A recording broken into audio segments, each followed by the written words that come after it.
राधे राधे बच्चों, कैसे हैं आप सब। तो आज जो हम पढ़ने वाले हैं वो है फुल मॉडर्न हिस्ट्री। एक शॉर्ट रिवीजन होगा जो आप एग्जाम के पहले देख के जा सकते हैं। ठीक है, देखो मॉडर्न हिस्ट्री स्टार्ट कहाँ से होती है, जब यूरोपियंस इंडिया आते हैं। ठीक है, अब यहाँ पे एक टर्म यूज़ किया गया है यूरोपियंस। अब ये यूरोपियंस क्या है, अंग्रेजों का तो हमने सुना है कि अंग्रेज भारत आए, बट ये यूरोपियंस का क्या मतलब है। तो यूरोपियंस जो यूरोप कॉन्टिनेंट में कई सारे कंट्रीज़ हैं उनकी बात करेंगे। अब उसमें से कौन कौन सी कंट्री के लोग इंडिया आए थे, तो पहले थे पोर्तुगीज़ मतलब पुर्तगाली, और दूसरे थे इंग्लिश, ठीक है, जिनको हम ब्रिटिशर्स बोलते हैं या फिर अंग्रेज बोलते हैं।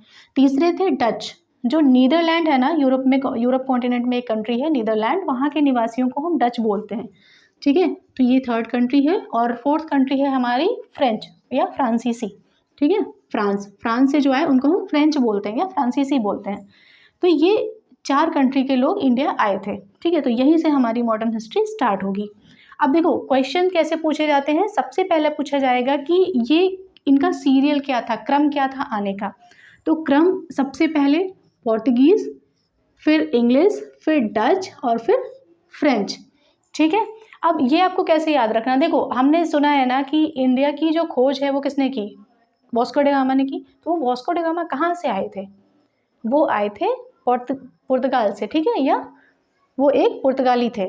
ठीक है, अब ईयर पूछा जाता है तो ईयर आपको याद रखना है 1498 में वास्को डे गामा ने इंडिया की खोज की। ठीक है, तो 1498 में ये इंडिया आ गए थे। अब ये आए कहाँ थे, देखो इंडिया में ना, ये यहाँ पे केरला पड़ता है।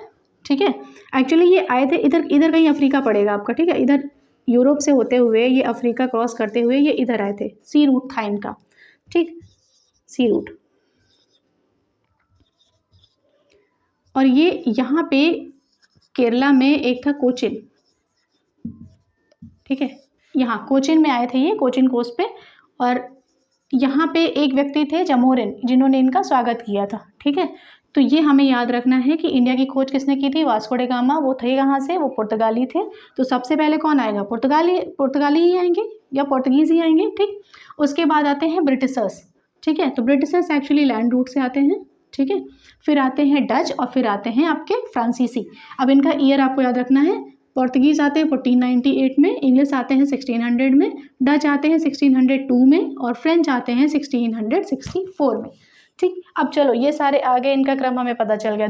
उसके बाद क्या हमें करना है, देखो अब ये आए हैं तो किसी वजह से ही आए होंगे, किसी काम से ही आए होंगे। तो ये यहाँ इंडिया को एक मार्केट की तरह देखते थे कि यहाँ हम अपनी फैक्ट्री इस्टेब्लिश करेंगे और फिर यहाँ पे हम अपना काम करेंगे।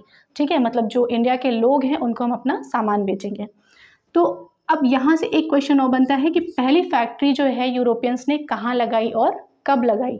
ठीक है, तो ये हमें याद रखना है कि ये हमने क्रम से लिख रखा है कि पहली फैक्ट्री सबसे पहले जो लगाई वो पोर्तुगीज़ ने, फिर डच ने, फिर इंग्लिश ने, फिर फ्रेंच ने। हल्का सा यहाँ पे चेंजेस है, यहाँ पे PEDF है, यहाँ पे PDEF है, बस इसको आपको चेंज कर देना है। ठीक है, ये चेंज हो जाएगा ED से DE में। ठीक है, तो पोर्तुगीज़ ने सबसे पहली फैक्ट्री जो लगाई थी वो कोचिन में लगाई थी। देखो आए ही थे इधर, तो जहाँ ठहरे वहीं फैक्ट्री।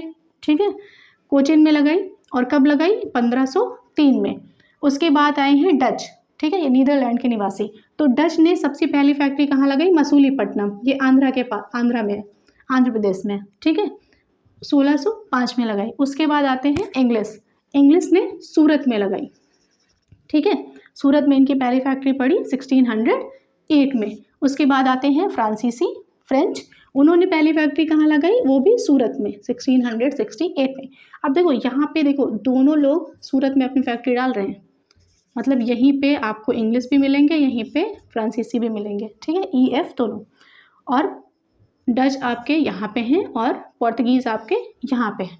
ठीक है, अब चलो हमने सबसे ज़्यादा जो पढ़ा है हमने ब्रिटिशर्स को पढ़ा है और किसी को हमने उतना ज़्यादा नहीं पढ़ा। अब देखो जो अंग्रेज़ थे, अब हम यहाँ पे जब अंग्रेज़ टर्म यूज़ करेंगे मतलब हम यूज़ कर रहे हैं ब्रिटिशर्स को, हम ब्रिटिशर्स को डिनोट कर रहे हैं। ठीक है, अब ये जो ब्रिटिशर्स थे ना, इनका हमें पता है कि इन्होंने कई सालों तक राज किया इंडिया में।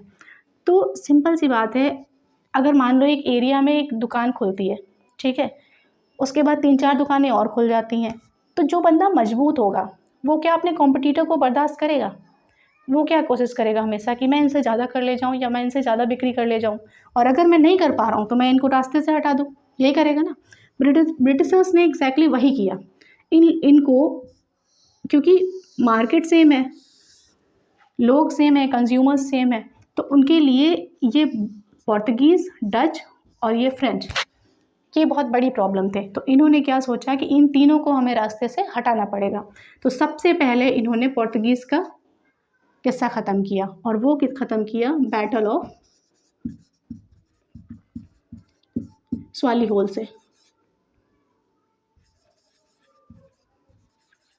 ठीक है, बैटल ऑफ स्वालीहोल हुआ ब्रिटिशर्स और पुर्तगाली के बीच में। ठीक है, पुर्तगाल के बीच में। उसके बाद अब डच को रास्ते से हटाना था, तो इनके बीच में हुआ बैटल ऑफ बिदारा। ठीक है, उसके बाद बचे फ्रेंच। अब यहाँ पे देखो, इन दोनों की पहली फैक्ट्री सेम जगह पे थी, सूरत। ठीक है, तो अब ये सोचो क्या अंग्रेजों को बर्दाश्त हुआ होगा? अब एक ही जगह, उसी जगह फैक्ट्री डाल दी पहली वाली, तो अंग्रेजों ने क्या सोचा होगा, देख लेंगे बेटा तुमको। ठीक है, तो देख लिए, इनको एक एक युद्ध में निपटा दिए, एक एक बैटल हुआ, इन लोगों के साथ निपट गए। बट फ्रेंच के साथ क्या हुआ? 3 कार्नेटिक वॉर्स हुए। ठीक है, ब्रिटिशर्स और फ्रेंच के बीच में 3 कार्नेटिक वॉर्स हुए। ठीक, ओके। अब यहाँ पे ये चीज़ आपको याद रखनी है, डायरेक्ट पूछ लिया जाएगा कि कार्नेटिक वॉर्स किसके किसके बीच में हुआ, तो आपको याद रखना है कि फ्रांसीसी और ब्रिटिशर्स का अंग्रेजों के बीच में, या ब्रिटिशर्स और फ्रेंच के बीच में। बैटल ऑफ बिदारा किसके किसके बीच में है? डच और ब्रिटिशर्स के बीच में। बैटल ऑफ स्वालीहोल किसके किसके बीच में है? पोर्तुगीज़ और ब्रिटिशर्स के बीच में। ठीक है, ठीक है। अब चलो, ये तो निपट गए, दुकानदार तो निपट गए, कॉम्पिटिटर्स कम हो गए।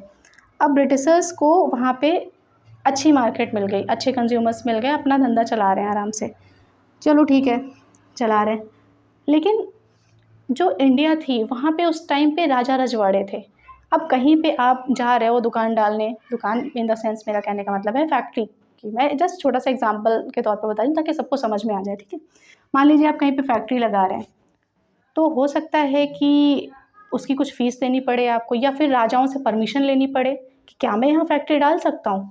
तो हर चीज़ में पूछना, क्या ये ब्रिटिशर्स को राज आता था? नहीं आता था। ठीक है, तो उनको क्या चाहिए था? नहीं यार, मज़ा नहीं आ रहा है, ऐसा हो जाए कि ये ज़मीन हमारी ही हो, जहाँ मेरा मन करे मैं वहाँ फैक्ट्री डाल दूँ, तब कितना अच्छा होगा।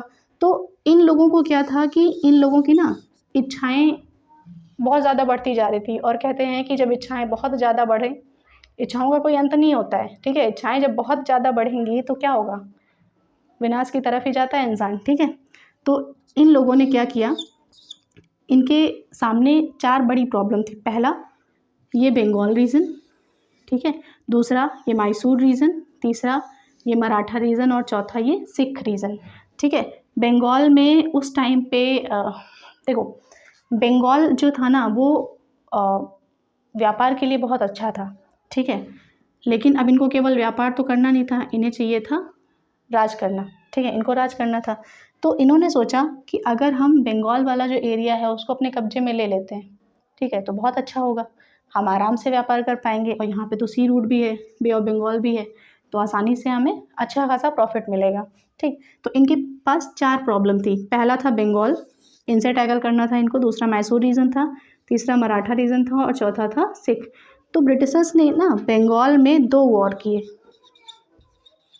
ठीक है, मैसूर के साथ इन्होंने 4 वॉर किए, और मराठा के साथ इन्होंने 3 वॉर किए, और सिख के साथ इन्होंने 2 वॉर किए। ठीक है, ये इतने युद्ध इनको लड़ने पड़े। बंगाल के साथ जो 2 वॉर थे वो थे बैटल ऑफ प्लासी और बक्सर, जो बहुत ज़्यादा पूछा जाता है।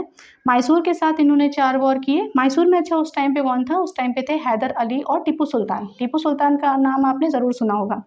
थर्ड थे मराठास के साथ 3 वॉर हुए, और सिख के साथ 2 वॉर हुए। सिख में आप रंजीत सिंह और खड़क सिंह के बारे में आपने ज़रूर सुना होगा। ठीक है, तो ये हुआ यहाँ पे। ठीक,